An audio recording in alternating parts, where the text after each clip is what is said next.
1 Player of the Month, 4 Player of the Match awards, the most chances created. I mean, we'll stop there.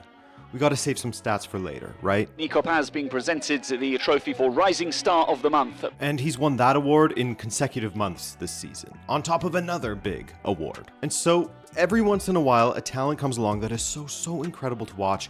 They genuinely become a big enough draw to ensure that you watch each and every one of their club's matches. That's typically reserved for very special players who look as though they are ready to become one of the next leaders of an entire generation of footballers. Guys who can do everything, contribute at any phase of the attack or transition, create while surrounded, pass and deliver dangerous balls into the box, shoot from range, convert free kicks, and right now, Nico Paz fits that mold to a T. It's an understatement to say that things are going well for Paz at Como 1907. As of now, they're staying within reach of the top clubs in Serie A, with Paz at the heart of their attack. Seriously, Como have scored 9 goals this season, and Nico Paz has been involved in 88.8% of them. 8 out of 9. And despite this, despite giving him the platform to become a star and one of the most sought-after young players in the world, Como could lose him for a paltry fee due to the nature of their deal with Real Madrid. So, let's look at how Nico Paz got here, why he stayed this past summer, and just how good he has been from last season to the season thus far. Subscribe if you haven't already for a wide variety of football stories and coverage. And by the way, you can watch Nico Paz during this Serie A season in select territories on DAZN, including in Spanish in the USA. Use my link below to check that out. Okay? Let's jump back in time. And all the great names of Real Madrid join the teenager in celebration. Yes, Nico Paz did indeed play for Real Madrid's first team, even scoring what ended up being the 3rd goal, the winner, in their 4-2 win over Napoli in the Champions League group stage back in November of 2023. One of 3 appearances he would make in the Champions League that season. And yes, that season they did win the Champions League. He is a Champions League winner already. Nico joined Real Madrid from CD Tenerife, the Canary Islands team hailing from the city of that same name, which was where Nico was born and raised. So yes, if things happen to continue on this trajectory, then it's looking like Argentina's future was born in Spain, as his father, Pablo Paz, is from Argentina and was also a professional footballer, representing Argentina a few times in the mid-90s, including at the 1998 World Cup. Now, Nico apparently chose to represent Argentina because they reached out to him before Spain did, and with Lionel Messi being his idol, the thought of playing alongside Messi was enough to point him toward Argentina and accepting the call-up. But anyway, back to club football. More on Argentina later. Under Ancelotti in the 23-24 season, Paz would make 8 appearances total across all competitions, providing that 1 goal. Most of these appearances came in the first half of the season to cover a little bit of an injury crisis that Real Madrid had in the attack. He was hailed as an incredibly talented and promising player from Real's academy, but in a team like Real Madrid, they can only afford to take on so many project players, right? Especially in the attack where competition was and is high. With such a huge expectation on winning, more developed talents need to be utilized, and a player like Nico Paz needed top-flight experience in order to develop. Arda Güler and Nico Paz kind of occupy the same areas of the pitch, are around the same age. Güler was the one that Real Madrid stuck with, and hey, I'm a huge Güler guy, so I can totally understand why they did so, and we're seeing that their choice was a good one. Their choice is justified. Irrespective of Nico Paz's current form and how good he is, Güler has been incredible this season, with almost identical statistics to Nico Paz. And so at the end of the 23-24 season, after winning the Champions League, it was decided that Nico Paz would be moved on. However, any deal that Real Madrid would agree to would be heavily slanted in their favor, and that they would essentially have the first rights of refusal, as well as a very low buyback clause. The way his transfer would be structured would essentially be like a 3-year loan, where Real Madrid could buy him back at any time should he go on to reach the heights that he had threatened to while with their club. So the initial sale of €6 million saw him go to Como 1907, with a buyback clause that increased with each passing summer. In the summer of 26, Real Madrid can have him back for €9 million, and in 27, that fee reaches €10 million. Now, why Como? Well, here's what Nico's father Pablo Paz told La Provincia de Como. Quote, there were at least 4 other options, including Fiorentina and Stuttgart, but we really liked Como's project. Then, of course, Fabregas played a significant role because he spoke to us and explained to us that Nico would have a chance to play the way he likes. Talking to Cesc was important. And to this day, Cesc Fabregas is important not just to Como's success, but to that of Nico Paz. And as we're seeing, Nico Paz's success is vital to Como's success. It's a symbiotic relationship. His first season in Italy was a strong one, only turning 20 in September of 2024. At the start of that season, it took just 3 matches before Nico Paz became near undroppable for Fabregas. It took 4 matches for him to get his first goal contribution, 2 assists in a 3-2 away win over Atalanta. He followed that up with another assist against Hellas Verona in the following match, and in his 7th appearance, he scored an equalizer in Como's draw with Parma, showing great composure in a central area in the box. Those performances earned him the call-up to the Argentine national team in October of 2024, and Paz has admitted that he has spent hours studying Lionel Messi's play, even to this day.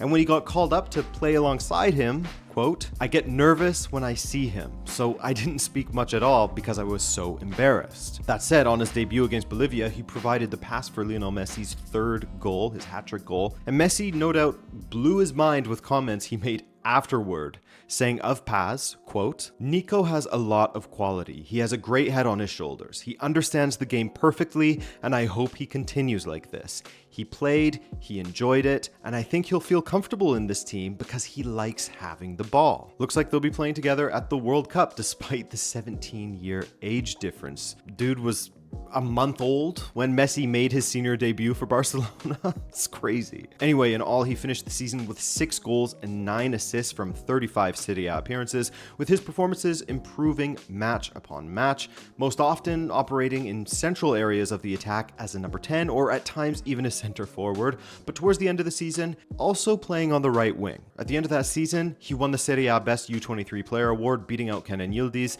and made it into the team of the season as well. No doubt this caused plenty of debate amongst Real Madrid supporters. You know, we just got Mastantuono, we have Güler as well, Rodrigo if he doesn't leave, which he didn't. But we just signed Xabi, who will play a different shape, most likely. Should we sign Nico this summer? Should we leave him at Como for another season? Should we cash in on him, as Spurs are apparently offering around 70 million euros for the guy? What do we do with Nico Paz? Well, the decision was ultimately down to Nico Paz. That decision being try to accept a deal to Tottenham or Inter or whoever else was rumored to be in for him, or stay with Como for another season. Well, the words that Nico's father Pablo said back in the spring of 2025 remained true throughout the summer. As Pablo said, quote, I think that if you ask Nico what he would like to do, he would definitely like to stay here another year because he feels great. He's happy, and with Fabregas, it's like being on a university master's degree. He likes everything here, the team, the group, the people.